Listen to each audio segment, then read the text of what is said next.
اور خود تلاوت سننے کا بھی ان کو بڑا شوق تھا. اور پھر جس چیز کا انسان کو شوق ہوتا ہے من جد وجد، ٹھیک ہے نا، انسان اس چیز کو پا بھی لے. آج ہمارے ہاں، ہمارے معاشرے میں، ہماری سوسائٹی میں شادیاں ہوتی ہیں تو شادی میں ڈھول ڈھمکے ہوتے ہیں کہ اگر نہ کریں تو آج آ کے یہ کوئی علماء کے گھرانے ہوتے ہیں، یہ چند ایک جو بہت ہی مذہبی گھرانے ہیں، باقی تو سارے کرتے ہیں. اس کے بغیر تو شادی نہیں ہوتی. اب تو لوگ سمجھتے ہیں کہ اس کے بغیر تو شادی نہیں ہے. ایک ملک ہے مصر، وہاں تحقیق کر کے دیکھ لیں کہ وہاں شادیوں میں لوگ قاریوں کو بلاتے ہیں، بڑے بڑے اچھے ساؤنڈ سسٹم لگاتے ہیں اور بڑے بڑے معروف قراء. ان کا ایک ذوق ہے، ان کا ایک شوق ہے. اللہ نے پھر ان کو قاری بھی دی ہے. ہمیں شوق ہے گانے بجانے کا، ہمارے یہاں گلوکاروں کی لسٹیں نہیں ختم ہوتی. آپ بھی کسی بچے سے پوچھیں، اور یہ آپ کو میری بات سن کے ویسے تو ہنسی آ رہی ہے، لیکن میں بڑے دکھ کے ساتھ ایک بات کہوں گا. آپ کسی 8-10 سال کے بچے کو کھڑا کر کے آپ بازار کا نوٹ نکالیں کہ بیٹا میں انعام دوں گا، مجھے بتاؤ ہمارے پیارے نبی صلی اللہ علیہ وسلم کی کتنی صاحبزادیاں تھیں اور ان کے نام کیا تھے؟ سوال ہی پیدا نہیں ہوتا تو بچہ جواب دے. لیکن یہی سوال اگر آپ اس سے کرو کہ ملک کے کسی مشہور گلوکار کا نام بتاؤ، وہ فوراً بتائے گا. غلط کیا رہا؟ تو یہ آخر کس نے سکھانا؟ آج آ کے ہم مسلمانوں کی اکثریت کو نبی پاک صلی اللہ علیہ وسلم کی صرف ایک صاحبزادی کا نام پتا ہوگا، وہ بھی ایک خاص طبقے کے پراپیگنڈے کی وجہ سے. باقی صاحبزادیوں کے نام ہی نہیں پتا، یہ بھی نہیں پتا کہ ہے کتنی. اگر پوچھیں بھی تو اکثر لوگ یہی بتاتے ہیں کہ ایک صاحبزادی. بھائی باقیوں کا کیا قصور ہے؟ باقی صاحبزادیوں کا کیا قصور ہے؟ اور عجیب بات یہ کہ والد بھی ایک ہے، والدہ بھی ایک. وہ ساری ام المومنین حضرت خدیجہ الکبریٰ رضی اللہ تعالی عنہا سے، لیکن نہیں، بس ایک ضد بنائی ہوئی، نہیں ماننا باقی. تو کس منہ سے نبی پاک صلی اللہ علیہ وسلم سے محبت کا دعویٰ کرتے ہیں اور کس منہ سے حوض کوثر پہ جائے؟ نبی اسلام کے اولاد کا انکار کرتے. تو مصر والوں میں ذوق تھا، اللہ نے ان کو قاری دیے. آپ کو کبھی اتفاق ہوا ہو مصری قراء کی تلاوت سننے کا؟ تو میں یہ بتا رہا تھا کہ ہمارے والد صاحب کو بڑا شوق تھا. ہم بہت چھوٹے تھے، میں اس عمر کی بات آپ کو بتانے لگا ہوں جب ابھی میں نے پڑھائی شروع نہیں کی تھی، ابھی کھیلنے کودنے کی عمر تھی. آپ یقین کریں ہر وقت گھر میں قرآن کی تلاوت چلتی تھی. وہ بڑی بڑی ٹیپیں ہوتی تھی، وہ کیسٹ ڈالتے تھے ان میں. اب تو وہ کیسٹیں ہی نایاب ہو گئی، دور بدل گیا. ہر وقت قرآن کی تلاوت اور مختلف قراء کی. اکثر لوگ تو پرانے قاریوں میں قاری عبد الباسط مرحوم کو جاتے ہیں، لیکن اور بھی بہت سے قراء تھے، والد صاحب سنتے تھے ان کو. اس عمر میں بھی الحمدللہ مجھے قرآن پاک کے بہت سے رکوع یاد تھے، صرف اس وجہ سے کہ اکثر قرآن کی تلاوت ہوتی تھی گھر میں اس وقت. یہ بات، یہ ماحول کا اثر ہوتا ہے. میرے بزرگوں اور بھائیوں،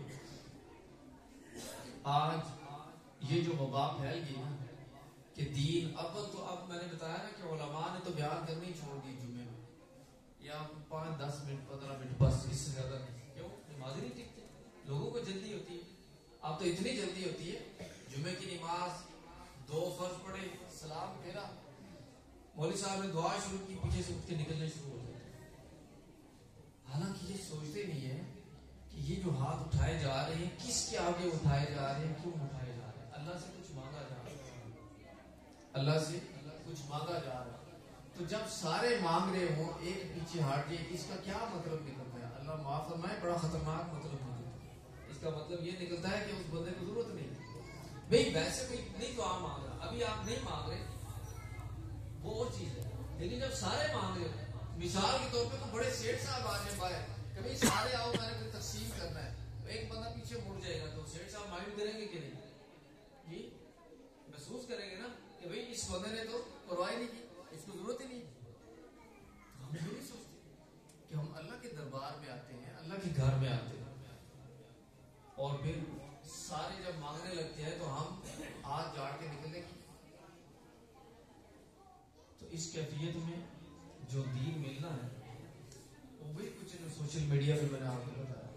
وقت اجازت نہیں دے رہا، میں آپ کو اس کی تفصیل میں لے کے جاتا ہوں. ابھی مفتی صاحب، مفتی عبدالواحد صاحب تشریف لا رہے ہیں، انشاءاللہ وہ شاید اس کو تفصیل سے روشنی ڈالیں. لیکن کوئی بیماری آتی ہے نا، کوئی نیا وائرس آ گیا، کوئی نئی بیماری آ گئی، آپ کو نہیں پتا، آپ کو نہیں پتا کہ اس کا نقصان کیا ہے، وہ جسم کے اوپر کیا اثر ڈالتی ہے، اس کا علاج کیا ہے، اس کی پرہیز کیا ہے. یہ ساری تفصیلات پھر کس سے پوچھتے ہیں؟ آپ کسی وکیل کے پاس جاتے پوچھنے کے لیے بھائی کوئی نیا وائرس آئے، کوئی نئی بیماری آ رہی، کسی وکیل کے پاس جاتے ہیں؟ کیوں نہیں جاتے؟ وکیل پڑھا لکھا نہیں، پڑھا لکھا ہوتا ہے نا، اس کے پاس کیوں نہیں جاتے؟ کس کے پاس جاتے ہیں؟ ڈاکٹر کے پاس. کیوں؟ یہ شعبہ ڈاکٹر کا ہے، یہ شعبہ اس کا ہے. تو دینی حوالے سے بھی جو بیماریاں، جو وائرس، جو جراثیم آتے ہیں، جو خطرے آتے ہیں، تو ان سے آغاز کس نے کرنا ہوتا ہے؟ علماء. اور آج عالم کفر ایک طرف مسلمانوں کو بے دریغ خون بہایا جا رہا ہے، مسلمانوں کا قتل عام کر رہا ہے، اور دوسری طرف مسلمانوں سے ان کا دین بھی چھیننا چاہتا ہے. ان کا کوئی ایک پیکج نہیں ہے، ان کے بہت سے پیکج ہیں. نئی نسل کو بیراروی کا شکار بنانا چاہتے ہیں. بھئی کیوں؟ وجہ کیا ہے؟ بڑی سمپل سی بات ہے. آپ نے دیکھا ہوگا یہ جو ریوڑ ہوتا ہے نا، ریوڑ کے اوپر کبھی بھی کوئی درندہ حملہ نہیں کرتا. جب بھی حملہ کرے گا کسی ایک آدھ جانور کو سائڈ میں کر کے اس پہ حملہ کرے گا، ریوڑ پہ نہیں حملہ کرے. تو نوجوانوں کو گمراہ کر کے، بیراروی کا شکار کر کے وہ ان پہ حملہ ہونا چاہتے. اور ہمیں ویسے تو سارا دین سمجھنا چاہیے، وقت نکالنا چاہیے. اگر بہت ہی زیادہ مصروف ہے، کوئی اپنی زندگی میں کوئی ایسے گم ہو چکے ہیں، تو ایک دفعہ ضرور کروں گا. خاص طور پہ نوجوان بھائی جو بیٹھے ہیں، آپ ماشاءاللہ پڑھے لکھے ہیں، آپ کو بات سمجھ آتی ہے. کم از کم اتنا کام ضرور کریں کہ کسی جید عالم دین سے سورہ فاتحہ کو سمجھیں. یہ پورے قرآن کا خلاصہ، پورے قرآن کا نچوڑ ہے سورہ فاتحہ. سورہ فاتحہ میں اللہ پاک نے ہمیں دعا مانگنے کا طریقہ بھی سکھایا ہے، اللہ کی حمد و ثنا بھی ہے، پھر اللہ سے تعلق کا اظہار بھی ہے. ایاک نعبد و ایاک نستعین. بھئی کوئی کسی سے مانگتا ہے تو کسی دعوے سے مانگتا ہے نا، کوئی دعویٰ مان ہوتا ہے تو مانگتا ہے نا کسی سے، کسی ناواقف سے، اجنبی سے تو کوئی نہیں مانگتا. تو اس میں ہم اللہ سے اپنا کیا تعلق بتاتے ہیں اللہ کو کہ یا اللہ عبادت بھی تیری کرتے ہیں اور مدد بھی صرف تجھ سے مانگتے ہیں. یہ نہیں یا اللہ میں تیرا ہوں، خلاصہ یہ نہیں یا اللہ میں تیرا ہوں، عبادت بھی تیری کرتا ہوں، کسی اور کو حاجت روا، مشکل کشا اور عبادت کی رائے نہیں مانتا. اس کے بعد دعا کیا؟ یہ تو ہو گیا طریقہ. پھر تعلق، دعا کیا ہے؟ اہدنا الصراط المستقیم. یہ میرا اصل نقطہ ہے. میں یہ اس پہ بات کر کے میں اپنی بات ختم کروں گا. توجہ، پوری توجہ فرمائیے. دعا کیا؟ اصل دعا کیا ہے سورہ فاتحہ میں؟ اہدنا الصراط المستقیم. اے اللہ ہمیں سیدھے راستے کی ہدایت عطا. آج بہت سے لوگ کہتے ہیں وہ جی وہ یہ دین سیکھنے سمجھنے کے لیے مولویوں کی کیا ضرورت ہے؟ اب تو دنیا کی ہر زبان میں قرآن پاک کے ترجمے موجود ہیں، احادیث کے ترجمے موجود ہیں، تشریحات موجود ہیں. بس خود جا کے پڑھے، خود اٹھائے. مولوی کی کیا ضرورت ہے؟ ٹھیک ہے نا. اب میں آپ کو بتاتا ہوں مولوی کی کیا ضرورت ہے. یہاں دعا کیا سکھائی اللہ نے؟ اہدنا الصراط المستقیم. اے اللہ ہمیں سیدھے راستے کی ہدایت عطا کر. اب راستہ، بات راستے کی ہوئی نا. یہ تو جتنے بھی لوگوں نے قرآن کا ترجمہ لکھا ہے یہی معنی کیا ہوا، یا کوئی اس کے علاوہ بھی ہے؟ بھئی اہدنا الصراط المستقیم کا جو معنی میں کر رہا ہوں یہی ہے نا کہ اللہ ہمیں سیدھے راستے کی ہدایت عطا فرما. بھئی راستہ تو ایک جی ٹی روڈ بھی ہے جو یہاں قریب سے گزر رہی ہے، ایک موٹر وے بھی ہے، کچھ چھوٹی روڈیں بھی ہوتی ہیں، کچھ کچے راستے بھی ہوتے ہیں. یہ یہاں کون سا راستہ مراد ہے؟ شک پڑ سکتا ہے نا. خاص طور پہ جو خود جا کے ترجمے پڑھ رہا ہوں کسی عالم سے نہ سمجھ رہا ہو اس کو تو شک پڑھنا ہی پڑھنا ہے. اچھا اللہ نے شک نہیں پڑھنے دیا, اللہ نے بتا دیا راستہ کون سا, کون سا؟ صراط الذین انعمت علیہم, انعام والوں کا راستہ. آپ سمجھ رہے بات کی؟ کون سا راستہ؟ انعام والوں کا راستہ. اچھا اب انعام والے کون؟ اللہ نے اس کی دوسرے مقام پر وضاحت فرما دی, من النبیین والصدیقین والشہداء والصالحین. 4 طبقات انعام والے اللہ نے بتا دی. انبیاء علیہ السلام, صدیقین جن کے اولین مصداق حضرات صحابہ علیہم الرضوان, اور پھر ان میں سے بھی صدیق اکبر وہ سیدنا حضرت ابوبکر رضی اللہ عنہ. اس کے بعد شہداء و صالحین. آپ دیکھیں یہ اللہ کا سچا دین. آج دنیا میں الحمدللہ 1.5 ارب سے زائد مسلمان, یہ مساجد, یہ مدارس, یہ قرآن کے حافظ, یہ قاری, یہ علماء, پھر یہ جتنے لوگ حج عمرے کر رہے ہیں, آپ تمام ماشاءاللہ جو نماز پڑھ رہے ہیں, جتنے بھی مسلمان, یہ دین کی بہار ہے. جتنا بھی دین ہے یہ 14 صدیوں کا سفر طے کر کے ہم تک کیسے آئے. اللہ نے اپنا سچا دین اپنے حبیب پاک صلی اللہ علیہ وسلم پر نازل فرمایا, اور مکمل دین الیوم اکملت لکم دینکم, جو کہ اس سے پہلے کسی امت میں اس طرح کی آیت نہیں آئی. اس کے بعد نبی علیہ السلام نے اللہ کا یہ سچا دین پوری کی پوری جماعت صحابہ علیہ رضوان کو سکھایا بھی ہے, سمجھایا بھی ہے, اور ایک ایک حکم پہ عمل بھی کر کے دکھایا. کوئی ایسی چیز نہیں جس پہ نبی علیہ السلام نے عمل نہ کیا ہو. نماز کا حکم آیا, نبی علیہ السلام نے پڑھی کہ نہیں؟ روزے کا حکم آیا, روزہ رکھا کہ نہیں؟ حج عمرے کیے کہ نہیں؟ جہاد کیا کہ نہیں؟ صدقہ خیرات کیا کہ نہیں؟ کون سا ایسا عمل؟ تو سارے کا سارا دین نبی علیہ السلام نے عمل کر کے دکھایا. اچھا اس جماعت صحابہ میں نبی علیہ السلام کے اہل بیت بھی شامل, الگ نہیں, جماعت صحابہ کا حصہ ہے. تو اس پاک جماعت نے پھر دنیا کی کونے کونے میں دین کو پھیلایا. ان سے تابعین نے سیکھا, پھر ان سے تبع تابعین نے سیکھا, جن میں بڑے بڑے وقت کے ائمہ فقہا, بڑے بڑے محدثین, مفسرین, پھر اولیاء اللہ بزرگان دین, علماء ربانیین. انہی واسطوں سے دین آیا, یا اس کے علاوہ بھی کوئی واسطہ ہے درمیان میں؟ بات سمجھ آ رہی ہے نا؟ یہ کوئی مشکل بات نہیں کر رہا ہوں. یہ جتنے واسطے میں نے بتائے ہیں دین انہی واسطوں سے آیا نا. آج آپ دنیا جہاں کا کوئی دھوکے باز دیکھ لیں, کوئی دین کے نام پہ دھوکہ کرنے والا, کوئی نام نہاد اسکالر, کسی نہ کسی عالم کا لکھا ہوا ترجمہ سامنے رکھ کے بیٹھا ہو. دیکھیں کتنے بڑے دھوکے باز ہیں. انہی علماء کی لکھی ہوئی تفاسیر, انہی کے لکھے ہوئے ترجمے, اور پھر تنقید بھی انہی کے اوپر.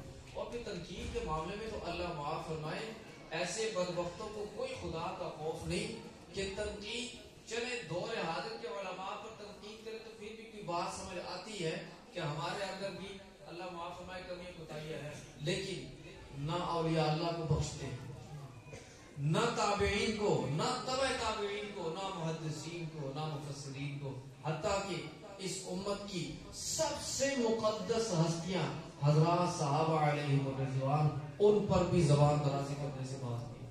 اور یہ یاد رکھیں, علماء تشریف فرما ہے, 2 طبقے اللہ کے چنے, خالص اللہ کے چنے. یہ تو ساری کائنات ہی اللہ نے بنائی ہے نا.